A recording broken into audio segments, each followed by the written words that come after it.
ತುಮಕೂರು ನಗರದ ಜಿಲ್ಲಾಧಿಕಾರಿ ಕಚೇರಿ ಎದುರು ಶುಕ್ರವಾರ ಮಹಾನಾಯಕ ಬಿಆರ್ ಅಂಬೇಡ್ಕರ್ ಪ್ರಜಾಸೇನೆ ಸಂಘಟನೆ ಸೇರಿದಂತೆ ಇತರೆ ದಲಿತ ಪರ ಸಂಘಟನೆಗಳಿಂದ ಕೇಂದ್ರದ ಗೃಹ ಸಚಿವ ಅಮಿತ್ ಶಾ ವಿರುದ್ಧ ಪ್ರತಿಭಟನೆ ನಡೆಸಲಾಯಿತು. ಸಂಸತ್ನಲ್ಲಿ ಅಂಬೇಡ್ಕರ್ ಕುರಿತು ಅಮಿತ್ ಶಾ ಅವರು ನೀಡಿರುವ ಹೇಳಿಕೆಯನ್ನು ಮಹಾನಾಯಕ ಬಿಆರ್ ಅಂಬೇಡ್ಕರ್ ಪ್ರಜಾಸೇನೆ ಸಂಘಟನೆ ರಾಜ್ಯಾಧ್ಯಕ್ಷ ಎಸಿ ಕೆಂಪರಾಜು ತೀವ್ರವಾಗಿ ವಿರೋಧಿಸಿದರು. ಈ ವಿಚಾರವಾಗಿ ಅಮಿತ್ ಶಾ ಅವರು ಕ್ಷಮೆಯಾಚಿಸಬೇಕು, ಇಲ್ಲದಿದ್ದರೆ ರಾಜ್ಯದ ಎಲ್ಲೆಡೆ ತೀವ್ರ ಪ್ರತಿಭಟನೆ ಎದುರಿಸಬೇಕಾಗುತ್ತದೆ ಎಂದು ಎಸಿ ಕೆಂಪರಾಜು ಎಚ್ಚರಿಕೆ ನೀಡಿದರು. ನೀವು ಕೊಟ್ಟಿರಂತ ಅವಹೇಳನಕಾರಿನ ಕೂಡಲೇ ಬಾಬಾ ಸಾಹೇಬ್ರ ಫೋಟೋ ಭಾವಚಿತ್ರ ಇಟ್ಟು ಕ್ಷಮಾರ್ಪಣೆ ಕೇಳಬೇಕು. ಕೇಳಲಿಲ್ಲ ಅಂದ್ರೆ ಇಡೀ ರಾಜ್ಯಾದ್ಯಂತ ಮಹಾನಾಯಕ ಡಾಕ್ಟರ್ ಬಿ ಆರ್ ಅಂಬೇಡ್ಕರ್ ಪ್ರಜಾಸೇನೆ ವಿರುದ್ಧ ಹೋರಾಟ ಮಾಡಬೇಕಾಗ್ತದೆ, ಉಗ್ರ ಹೋರಾಟ ಮಾಡಬೇಕಾಗ್ತದೆ. ಎಚ್ಚರಿಕೆಯಲ್ಲಿ ಅಮಿತ್ ಶಾ ಅವರ ಮತ್ತೆ ಕೇಂದ್ರ ಮಂತ್ರಿಗೊಂದು, ಈ ದೇಶದ ಮಂತ್ರಿಗೊಂದು ಎಚ್ಚರಿಕೆ ಕೊಡ್ತಾ ಇದ್ದೀನಿ. ಅಮಿತ್ ಶಾ ಅವರು ಏನಾದ್ರೂ ನೀವು ಸಮರ್ಸ್ಕೊಂಡ್ರೆ ಇಡೀ ದೇಶದಲ್ಲಿ ದಲಿತ ಪರ ಸಂಘಟನೆ, ಇಡೀ ದಲಿತರು ನಾವು ಎಷ್ಟು 130 ಕೋಟಿ ಜನಸಂಖ್ಯೆ ಇರುವಂತ ಹೊಂದಿರುವಂತರು. ಈಗ 2018ರಲ್ಲಿ ನಿನ್ಗೆ ಏನ್ ಪರಿಣಾಮ ಕಳಿಸಿದೀವೋ ಅದು 2028ಕ್ಕೂ ಅದೇ ಪರಿಣಾಮ ಬರುತ್ತೆ. ಕೂಡಲೇ ಅಮಿತ್ ಶಾ ಅವರನ್ನು ಕೇಂದ್ರ ಗೃಹ ಸಚಿವರನ್ನು ವಜಾ ಮಾಡಬೇಕು. ವಜಾ ಮಾಡದಲ್ಲೇ ಇದ್ರೆ ಈ ನಾವೇನು ಮುಂಬರುವ ಚುನಾವಣೆಯಲ್ಲಿ ತಟ್ಟಪಾಠ ಶಿಕ್ಷೆ ಕಲಿಸಬೇಕಾಗುತ್ತೆ. ನರೇಂದ್ರ ಮೋದಿ ಅವರೇ ಎಚ್ಚರಿಕೆ ಇರಲಿ. ಕೂಡಲೇ ಅಮಿತ್ ಶಾ ಅವರನ್ನ ಏನು ಗೃಹ ಮಂತ್ರಿ, ಕೇಂದ್ರದ ಗೃಹ ಮಂತ್ರಿಯನ್ನ ಕೂಡಲೇ ವಜಾಗೊಳಿಸುವಂತ ಕೇಂದ್ರ ಸರ್ಕಾರ ಮಾಡಬೇಕು. ಮಾಡ್ಲಿಲ್ಲ ಅಂದ್ರೆ ನಾವೇನು ತಕ್ಕ ಪಾಠ ನಿಮಗೆ ಕಲಿಸುವಂತ ಕೆಲಸ ನಾವು ಮಾಡ್ತೀವಿ. ಮತ್ತೆ ಏನು ಈ ರಾಜ್ಯದಲ್ಲಿ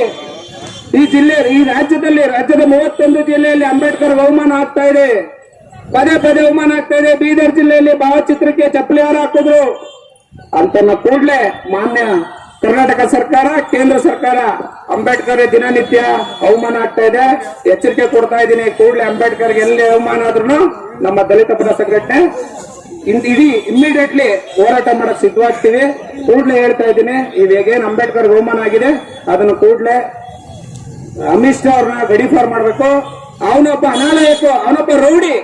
ಗಡಿಪಾರ್ ನಲ್ಲಿದ್ದಂತ ಇವತ್ತು ಸಂವಿಧಾನ ಕೊಟ್ಟಿದ್ದು ಬಾಬಾ ಸಾಹೇಬ್ ಅಂಬೇಡ್ಕರ್. ನೀನ್ ಪಾರ್ಲಿಮೆಂಟ್ ಅಲ್ಲಿ ಕೂತ್ಕೊಂಡ ಕಣಪ್ಪ. ನಿಮ್ಮ ಅಪ್ಪನ ಆಸ್ತಿ, ನಮ್ಮ ಅಪ್ಪನ ಆಸ್ತಿ ನೀನ್ ತಗೊಂಡಿಲ್ಲ, ನಿಮ್ಮ ಅಪ್ಪನ ಆಸ್ತಿ ನಾವು ತಗೊಂಡಿಲ್ಲ. ಅಮಿತ್ ಶಾ ಕೂಡಲೇ ಬಾಬಾ ಸಾಹೇಬ್ರ ಭಾವಚಿತ್ರ ಇಟ್ಟು ನೀನು ಸಮರ್ಪಣೆ ಕೇಳಲಿಲ್ಲ ಅಂದ್ರೆ ಇಡೀ ರಾಜ್ಯದ ಕರ್ನಾಟಕದಲ್ಲಿ ಎಲ್ಲೇ ಬಂದ್ರು ನಿನ್ಗೆ ಮಸಿ ಬೆಳೆಯುವಂತ ಕೆಲಸ ದಲಿತ ಪರ ಸಂಘಟನೆ ಮತ್ತೆ ನಮ್ಮ ಎಲ್ಲ ನಾಯಕರು ಮಾಡ್ತೀವಿ. ಈ ಕೂಡಲೇ ನೀನು ರಾಜೀನಾಮೆ ಕೊಡಬೇಕು. ಅಂಬೇಡ್ಕರ್ ಕೊಟ್ಟಿರುವಂತ ಸಂವಿಧಾನದ ಅಡಿಯಲ್ಲಿ ನೀನೊಬ್ಬ ಕೇಂದ್ರ ಮಂತ್ರಿ. ಕೂಡಲೇ ಅಮಿತ್ ಶಾ ಅವರ ಎಚ್ಚರಿಕೆ ಇರಲಿ. ನೀನ್ ಹಾಕಿರೋಂತ ಶೂಟು, ನೀನ್ ಹಾಕಿರೋಂತ ಪೆನ್ನು ಅಂಬೇಡ್ಕರ್ ಕೊಟ್ಟಿರೋಂತ ಭಿಕ್ಷೆ ಜ್ಞಾಪನ ಇರಲಿ. ಅಮಿತ್ ಶಾ ನೀನ್ ಕೂಡಲೇ ರಾಜೀನಾಮೆ ಕೊಡ್ಬೇಕು. ರಾಜೀನಾಮೆ ಕೊಡಲಿ. ಕರ್ನಾಟಕದಲ್ಲಿ ಯಾವುದೇ ಮೂಲೆ ಬಂದ್ರು ನೀನು ಮಸಿ ಬೆಳೆಯುವಂತ ಕೆಲಸ ನಮ್ಮ ದಲಿತ ಪರ ಸಂಘಟನೆ ಮಾಡ್ತದೆ ಅಂತ ಎಚ್ಚರಿಕೆ ಕೊಡ್ತಾ ಇದ್ದೀನಿ. ಅಮಿತ್ ಶಾ ಅವರ ಯಾರು ಸತ್ರೆ ಅಂಬೇಡ್ಕರ್ ಕೊಟ್ಟಿರೋಂತ ಶಿಕ್ಷೆ, ಅಂಬೇಡ್ಕರ್ ಕೊಟ್ಟಿರೋಂತ ಸಂವಿಧಾನದಲ್ಲಿ ಇವತ್ತು ನೀನು ಒಬ್ಬ ಮಂತ್ರಿ ಆಗ್ತೀಯಾ? ಅಂಬೇಡ್ಕರ್ ಕೊಟ್ಟಿರೋಂತ ಒಂದು ಸೂಟು ಬೂಟ ಹಾಕೊಂಡು ನೀನು ಹೋಗಿ ಅಂಬೇಡ್ಕರ್ ಅನ್ನೋ ಫ್ಯಾಷನ್ ಬಹಳ ಮಾತು ಬಳಸ್ತೀಯ ಅಂದ್ರೆ ನೀನು ನ್ಯಾಚಿಗೆ ಇಡಬೇಕು. ಇವತ್ತು ಇಡೀ ರಾಜ್ಯದಲ್ಲಿ ಇಡೀ ದೇಶನೇ ಸುತ್ತುವಂತ ಒಬ್ಬ ವ್ಯಕ್ತಿ, ಅನಾಲಾಯಕ ವ್ಯಕ್ತಿ ನೀನು. ಆಯ್ತಾ? ವ್ಯಕ್ತಿ ಅಂತ ನಾವು ಹೇಳಕ್ಕಾಗಲ್ಲ, ನೀನು ಅನಾಲಾಯಕ. ಅಮಿತ್ ಶಾ ಕೂಡಲೇ ನಮ್ಮ ಒತ್ತಾಯ ಏನಂದ್ರೆ ಇಡೀ ರಾಜ್ಯದಲ್ಲಿ ಮಹಾನಾಯಕ ಡಾಕ್ಟರ್ ಬಿ ಆರ್ ಅಂಬೇಡ್ಕರ್ ಪ್ರಜಾಸೇನೆ ಸಾಂಕೇತಿಕ ಹೋರಾಟ ಮಾಡ್ತಾ ಇದೆ. ಮುಂದೆ ಅಮಿತ್ ಶಾ ಅವರೇ ನೀವು 15 ದಿನದೊಳಗೆ ರಾಜೀನಾಮೆ ಕೊಡ್ಲಿಲ್ಲ ಅಂದ್ರೆ ನಿಮ್ಮ ವಿರುದ್ಧ ಉಗ್ರವಾದ ಹೋರಾಟ ಮಾಡ್ತೀವಿ ಅಂತ ಹೇಳ್ತಾ ಮನವಿ ಮಾಡ್ತಾ ಇದ್ದೀನಿ ಬಂಧುಗಳೇ. ಜೈ ಭೀಮ್, ಜೈ ಅಂಬೇಡ್ಕರ್.